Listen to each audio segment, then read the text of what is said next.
Será que ele vai mesmo se candidatar? A gente não sabe. De qualquer forma, ao colocar o nome dele, ele já se cacifa. Mesmo se depois ele fala, não vou me candidatar, mas estou apoiando aqui meu amigo Caiado. Existe aí uma possível transferência de votos. Então, os cenários estão todos abertos. Movimento calculado, né? Tá? É verdade. Só para dizer o que o Bolsonaro disse, né? Pois é, da Bela Megali. Exatamente. Ele disse o seguinte, que numa conversa com o próprio Gustavo Lima um tempo atrás, ele disse que iria para a vida pública ao Bolsonaro, só que indicou interesse na disputa de uma vaga no Senado. Mas então também é uma estratégia calculada. Se ele quer um outro cargo, ele bota... Gente, Sérgio Moro, que até não foi calculada, foi porque ele não conseguiu viabilizar a candidatura à presidência, né? Depois, aí você já ganhou toda a exposição que ganhou. Sim. E aí, tanto que o caso dele foi parar, né, pelos adversários, na justiça, dizendo, mas vem cá, tu te utilizou de dinheiro público para ser candidato à presidência, ganhou toda a exposição, e aí depois concorre ao Senado. Aí tem um jogo, né? Claro, falaram de você, falaram, bom... Ganhou a publicidade gratuita para poder seguir. Eu queria dar um passo atrás, Carol, e te perguntar um pouco do que vem no discurso do Gustavo Lima. Eu e o Potter já tratamos há algum tempo disso aqui no Timeline, Ju, que é entender que a configuração social brasileira mudou. Hoje, quem é base da pirâmide, o que seria, a gente chamaria o trabalhador, o pobre, ele é o quê? Ele é o trabalhador precarizado, ele é um empreendedor. E o discurso do Gustavo Lima vem muito nessa direção, né? Eu sei como fazer, eu também vim de baixo, eu sabe aquela coisa do tome banho gelado e tenha fé e as coisas vão... Né? O coach. É uma coisa meio coach e que eu acho que isso é ridículo, mas funciona. Pablo Marçal quase foi pro segundo turno. Qual é a leitura que você faz disso especificamente? Pois é, ele chega com esse discurso muito atual. Eu acho que ele está falando para o Brasil de hoje. Esse é o Brasil hoje. É um Brasil que se vê, né, empreendedor, ou que quer ser empreendedor. E como você falou, hoje eu vou dar um passo atrás agora. O partido mais popular do Brasil é o Partido dos Trabalhadores. O PT hoje é um pouco quem é totalmente à esquerda, né? A esquerda está sempre ali ao redor do Lula. Mas o PT está falando para quem? Quem são os trabalhadores do Brasil hoje? Como a Kelly falou, né? São pessoas que estão ou precarizadas, então já não estão ao redor de sindicatos. E a gente que quer ser empreendedora. E o PT não está falando com essas pessoas. Então, enfim, quem é o Partido dos Trabalhadores hoje? Acho que a gente começa por aí. Então, o Gustavo Lima está falando para esse público, né, do empreendedorismo, que eu acho que é para onde as pessoas estão olhando. Elas já sabem que, não vou ter que trabalhar minha vida inteira para me aposentar. Vou me aposentar ganhando pouco. Não, eu vou ser chefe, né, meu próprio chefe, vou empreender. Então, acho que isso é uma coisa. O Gustavo Lima fala para o agro, né? O agro hoje domina a cultura brasileira. Assim, o Gustavo Lima, mal comparando, é nossa Taylor Swift. É quem é mais popular e capaz de movimentar as pessoas. Então, ele fala para o agro. E ele fala com o público evangélico, que também, eu acho que assim, para você conversar com o público evangélico, não necessariamente você precisa falar de religião, mas você fala numa chave, a tônica evangélica da autoajuda, que você consegue colocar outros discursos também nessa chave. E então ele vem com esses 3 pontos, né? Do empreendedorismo, do agro e do mundo evangélico, que são, assim, os 3 pilares fundamentais do eleitorado brasileiro hoje. Ele já chegou com esse discurso mastigado e realmente ele não está mentindo. Ele vem desse lugar, né? Eu acho que o problema aí ele, como vários outros, né, como aparece às vezes Luciano Huck, da Atena, o próprio Marçal, o Bolsonaro no seu momento, é muito do eu vou chegar e fazer. O negócio é que eu sei, então eu vou chegar e fazer. E isso não entender como funciona a política. Você não entende, você nunca, né, teve um cargo de administração, você nunca teve na máquina pública, você nem precisa ter sido deputado, senador, mas assim, secretário de alguma coisa para você entender como funcionam os processos. Porque o que acontece em geral com essas pessoas que falam vou chegar lá, vou fazer e vou acontecer, é que elas chegam lá e ficam totalmente paralisadas. O Dória em São Paulo, né?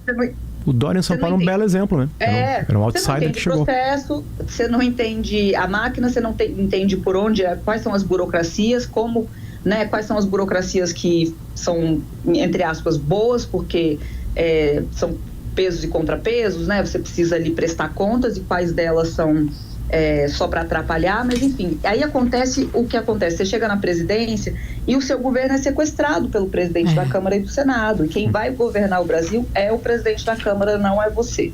Então esse é o primeiro porém, né? E o outro é que partido ele entraria, porque tem isso também, vai ser um partido que vai conseguir controlá-lo?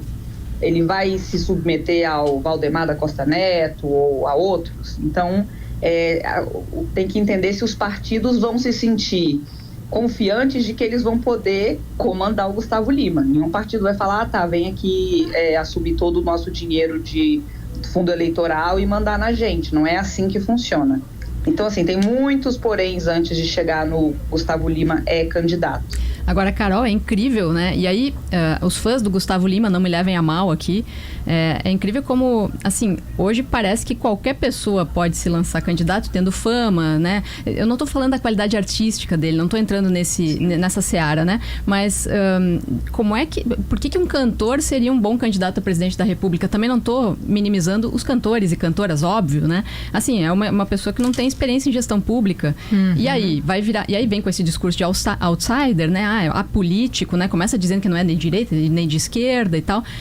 O que está acontecendo com o Brasil, hein? A gente não consegue ter nomes, não digo nomes que tenham algo para mostrar, que tenham uma plataforma, né? Que a gente fale de projetos mesmo, né? O que está acontecendo? Isso é um fenômeno que também não é só nosso, tem né? Javier Milei, que também sai outsider. O Donald Trump voltou à presidência. Voltou.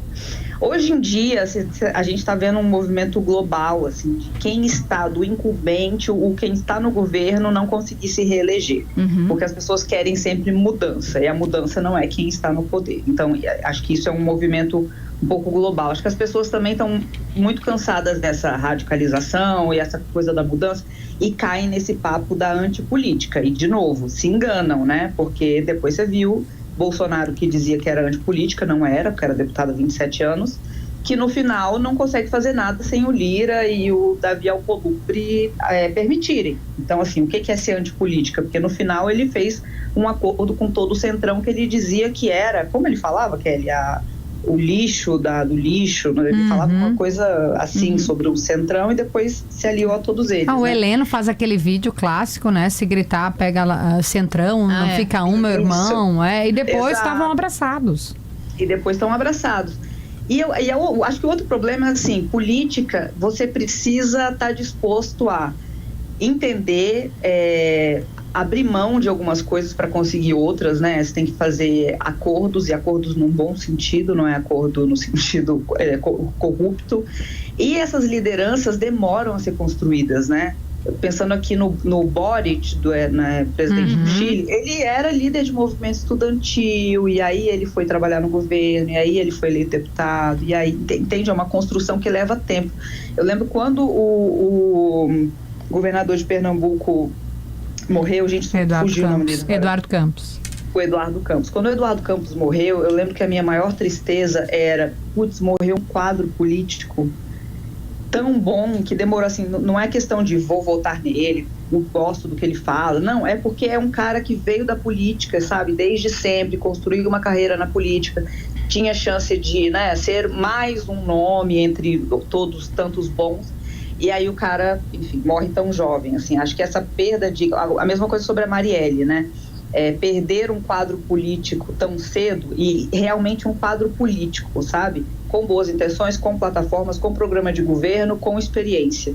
E aí você perde esses líderes e, enfim, eu acho sempre muito triste. E no final a gente vê que quem surge são esses aventureiros, né? Marçais da vida.